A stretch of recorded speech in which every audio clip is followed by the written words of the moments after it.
Salam sahabat Kabari yang dikasihi Tuhan, senang sekali kita bisa bertemu kembali. Saya percaya bahwa Tuhan kita senantiasa menyertai kita semuanya dimanapun kita berada, dan Tuhan tetap menolong kita dalam setiap pergumulan dan persoalan atau masalah kehidupan yang sedang kita hadapi. Sahabat Kabari, pada kesempatan kali ini tema kita adalah milikilah cara hidup yang baik. Saya akan bacakan terlebih dahulu dari 1 Petrus 2 ayat 12. Milikilah cara hidup yang baik di tengah-tengah bangsa-bangsa bukan Yahudi, supaya apabila mereka memfitnah kamu sebagai orang durjana, mereka dapat melihatnya dari perbuatan-perbuatanmu yang baik dan memuliakan Allah pada hari Ia melawat mereka.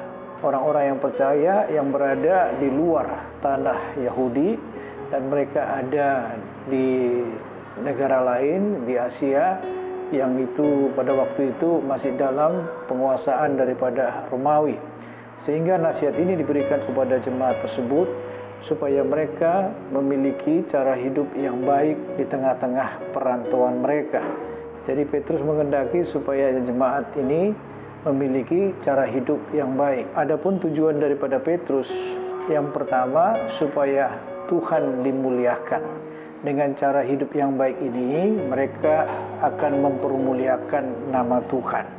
Jadi Petrus mengharapkan kepada jemaat ini supaya mereka tetap memiliki cara hidup yang baik, tidak sama dengan cara hidup orang-orang yang ada di perantauan, atau kehidupan mereka tidak lebih buruk daripada orang-orang itu, dan kehidupan mereka tidak jahat, tetapi mereka terus berbuat baik. Sebagai pendatang, sebagai perantau, sudah seharusnya memiliki cara hidup yang baik. Sebab dengan cara hidup yang baik ini, maka orang lain bisa menerima keberadaan daripada jemaat tersebut, dan mereka bisa beraktivitas, dan mereka bisa tinggal di situ, melakukan hal-hal yang lebih baik lagi.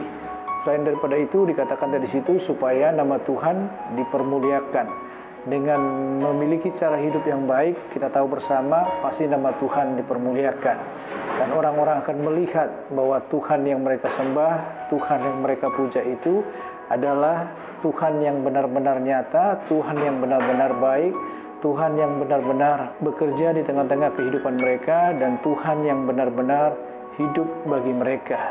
Dan bukan hanya untuk itu saja, dikatakan tadi supaya dengan berbuat baik kamu membungkamkan kepicikan orang-orang yang bodoh. Jadi dengan kita terus berbuat baik, ini bisa membungkamkan segala kepicikan-kepicikan orang bodoh.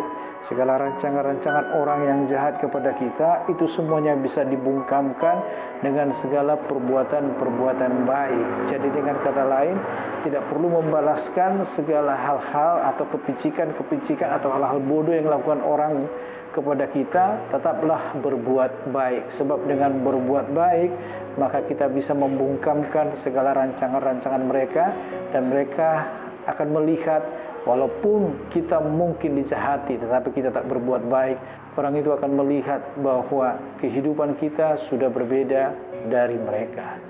Sahabat kabar yang dikasihi Tuhan, di tengah-tengah masa-masa kesulitan ini, inilah yang Tuhan kehendaki dalam kehidupan kita, supaya kita memiliki cara hidup yang baik. Teruslah berbuat baik, sebab segala perbuatan baik dengan cara hidup kita yang baik ini akan menjadi berkat bagi banyak orang, dan akan banyak jiwa-jiwa melihat bahwa Tuhan itu hidup di dalam diri kita, dan persiapkan diri kita untuk menuai jiwa-jiwa, sebab mereka akan mencari tahu apa yang membuat kita berubah, apa yang membuat kita bisa memiliki cara hidup yang baik. Percayalah, inilah kehendak Tuhan supaya semakin banyak jiwa dimenangkan bagi hormat dan kemuliaan nama Tuhan. Amin. Mari kita berdoa. Bapa kami yang di surga, kami mengucap syukur dan terima kasih kepadamu buat renungan kami hari ini. Terima kasih Tuhan, Kau mengajarkan kami supaya kami memiliki cara hidup yang baik.